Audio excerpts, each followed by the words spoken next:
Hello बच्चों, let's read the question. The question is the north and south poles of two identical magnets approach a coil containing a condenser with equal speed from opposite side then.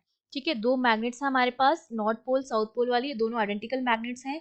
वो एक coil की तरफ approach कर रही हैं और दोनों जो हैं वो सेम स्पीड के साथ अपोजिट साइड से आ रही हैं। तो हमें बताना है कि जो प्लेट 1 और 2 है उसमें कौन सी प्लेट पॉजिटिव चार्ज हो जाएगी, कौन सी नेगेटिव चार्ज हो जाएगी। तो देखिए, इस क्वेश्चन को सॉल्व करने के लिए हमारा जो की कॉन्सेप्ट रहेगा उसमें आपको कौन कौन सी चीजें पता होनी चाहिए। उसमें सबसे पहले तो आपको लेंज लॉ पता होना चाहिए। लेंज लॉ जो है वो बताता है इंड्यूस ईएमएफ के बारे में। ठीक है, दूसरा हमें पता होना चाहिए फ्लेमिंग का राइट हैंड रूल, जिससे हम निकालते अगर मुझे मैग्नेटिक फील्ड की डायरेक्शन पता है तो मैं करंट की डायरेक्शन जो है वो निकाल सकती हूँ, या अगर मुझे करंट की डायरेक्शन पता है तो मैं मैग्नेटिक फील्ड की डायरेक्शन निकाल सकती हूँ by using the Fleming's right hand rule. ठीक है, ये मुझे पता होना चाहिए। अब देखो हमारे पास क्या है कि हमारे पास दो मैग्नेट्स हैं। ठीक है, एक मैग्नेट जो है वो इधर है और एक मैग्नेट जो है वो इधर है। ठीक है, इसका नॉर्थ पोल है, इसका साउथ पोल है इधर, इसका साउथ पोल है, इसका नॉर्थ पोल है इधर। और इस तरह से हमारे पास यहाँ पर क्या रखी हुई है, कॉइल रखी हुई है। तो हम जानते हैं कि जो मैग्नेटिक फील्ड की डायरेक्शन होती है वो हमेशा नॉर्थ टू साउथ होती है। तो इसका मतलब मैग्नेटिक फील्ड जो होगा मेरा वो इस डायरेक्शन में होगा। ठीक है, अब जब मुझे मैग्नेटिक फील्ड की डायरेक्शन पता चल गई है तो मैं इजीली बता सकती हूँ कि करंट किस डायरेक्शन में फ्लो होगी। मैं जब फ्लेमिंग का राइट हैंड रूल लगाऊंगी तो फ्लेमिंग का राइट हैंड रूल लगा के जब मैं मुझे इसकी डायरेक्शन में पता है मैग्नेटिक फील्ड की डायरेक्शन, तो जो करंट की डायरेक्शन आएगी वो हमारी क्या आएगी, क्लॉकवाइज आ जाएगी। अगर मैं फ्लेमिंग का लेफ्ट हैंड रूल लगाऊंगी तो क्लॉकवाइज डायरेक्शन आ जाएगी करंट की, मतलब इस तरह से बहना चाहिए, इस तरह से करंट फ्लो होनी चाहिए।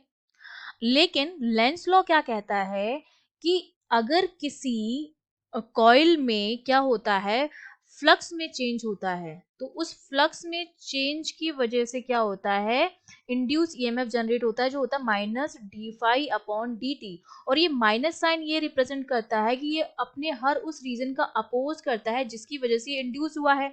तो करंट क्लॉकवाइज डायरेक्शन में फ्लो हो रही है, लेकिन कॉइल क्या करेगी, कॉइल अपोज करेगी इस चीज का। वो चाहेगी कि इस करंट की वजह से इसके फ्लक्स में कोई चेंज ना हो। कॉइल क्या चाहेगी कि फ्लक्स में किसी तरह का चेंज ना हो, इसलिए वो क्या करेगी, इस क्लॉकवाइज डायरेक्शन में फ्लो होने वाली करंट का क्या करेगी, अपोज करेगी। और जब अपोज करेगी तो वो क्या करेगी, जो करंट होगी इंड्यूस करंट वो इसके अपोजिट डायरेक्शन में फ्लो होने लगेगी। मतलब अब करंट की डायरेक्शन बेसिकली क्या होगी, एंटी क्लॉकवाइज होगी, एंटी क्लॉकवाइज डायरेक्शन होगी, मतलब करंट इस तरह से फ्लो हो रही होगी। और यहाँ पर हमारी दो प्लेट्स हैं 1 एंड 2, और हम जानते हैं कि जो करंट होती है वो पॉजिटिव से नेगेटिव की तरफ फ्लो होती है, ये बात हम जानते हैं। तो अब अगर मैं देखूं, अगर करंट की डायरेक्शन ये है तो इसका मतलब पॉजिटिव से नेगेटिव तरफ जाती है, तो इसका मतलब प्लेट 1 जो होगी वो पॉजिटिव होगी और इस तरफ जा रही है, तो इसका मतलब प्लेट 2 जो होगी वो नेगेटिव होगी। ठीक है, करंट की डायरेक्शन एंटी क्लॉकवाइज आई है। क्यों एंटी क्लॉकवाइज आएगी, क्योंकि कॉइल जो है वो अपोज करती है इस क्लॉकवाइज डायरेक्शन में फ्लो होने वाली करंट का, ताकि उसे एसोसिएटेड फ्लक्स में किसी तरह का चेंज ना आए। तो इस करंट की डायरेक्शन जो हो जाएगी उसमें उल्टी फ्लो होने लगेगी, मतलब एंटी क्लॉकवाइज फ्लो होने लगेगी। और अगर एंटी क्लॉकवाइज फ्लो होगी तो हम जानते हैं कि जो करंट होती है वो पॉजिटिव से नेगेटिव की तरफ फ्लो हो रही है। इसका मतलब प्लेट 1 जो होगी वो मेरी पॉजिटिव होगी क्योंकि यहाँ से वो निकल रही है, और 2 में जा रही है मतलब पॉजिटिव से नेगेटिव की तरफ जा रही है।